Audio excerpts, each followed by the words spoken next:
ഗോവയിൽ ചെന്ന് കഴിയുമ്പം എല്ലായിടത്തും ബീച്ചസും ഫോർട്ടും ഒക്കെ ആണല്ലോ എന്നും കരുതി മടുപ്പ് തോന്നുന്നവർക്ക് അടിച്ചു പൊളിക്കാൻ പറ്റിയ ഒരു വെറൈറ്റി ആയിട്ടുള്ള സ്ഥലമാണ് ഗോവ സ്നോ പാർക്ക്. ഇതാണ് അതിൻ്റെ എൻട്രൻസ്. ഇവിടുന്ന് ടിക്കറ്റ് എടുത്തതിന് ശേഷം മാത്രമേ ഉള്ളിലേക്ക് കയറ്റി വിടുകയുള്ളൂ.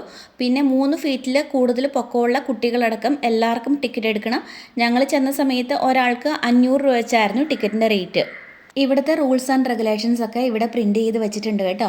പിന്നെ ഇവിടുന്ന് ടിക്കറ്റ് എടുത്തതിന് ശേഷം ഞങ്ങൾ ഉള്ളിലേക്ക് കയറി കഴിയുമ്പോൾ നമുക്ക് ലഗേജസ് എന്തെങ്കിലും സൂക്ഷിച്ച് വെക്കണമെങ്കിൽ അതിനുള്ള സൗകര്യങ്ങൾ ഇവിടെയുണ്ട്.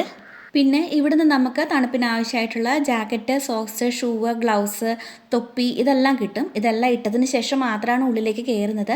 പിന്നെ ഇതെല്ലാം ഇട്ട് കഴിയുമ്പം ചിലർക്ക് ചെറിയൊരു അസ്വസ്ഥതയൊക്കെ തോന്നും. പിന്നെ ഷൂവൊക്കെ കുറച്ച് കട്ടിയുള്ള ഷൂവൊക്കെയാണ്, ചിലർക്ക് അത് അത്രയ്ക്ക് ഫിറ്റൊന്നും ആയിരിക്കില്ല. അപ്പോൾ ചിലർക്കൊക്കെ ചെറിയൊരു കാലുവേദനയൊക്കെ തോന്നും. പിന്നെ നടക്കുമ്പോൾ സൂക്ഷിച്ച് വേണം നടക്കാനായിട്ട്, തെന്നിപ്പോകാതെ സൂക്ഷിക്കണം. പിന്നെ ഈ വീഡിയോയിൽ കാണുന്നത് പോലെ മഞ്ഞിനുള്ളിലേക്ക് കടക്കാനായിട്ട് വേണമെങ്കിൽ സ്ലൈഡർ വഴി ഊർന്നിറങ്ങി പോരാം, അല്ലെങ്കിൽ സ്റ്റെപ്പുണ്ട്, സ്റ്റെപ്പിൽ കൂടെ നടന്ന് ഇറങ്ങി വരാം. എങ്ങനെ വേണമെങ്കിലും നമുക്ക് ഇഷ്ടമുള്ള രീതിയിൽ ഇറങ്ങി വരാം.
പിന്നെ ഞങ്ങൾ ഒത്തിരി നേരം ഒന്നും ഇവിടെ സ്പെൻഡ് ചെയ്തില്ല.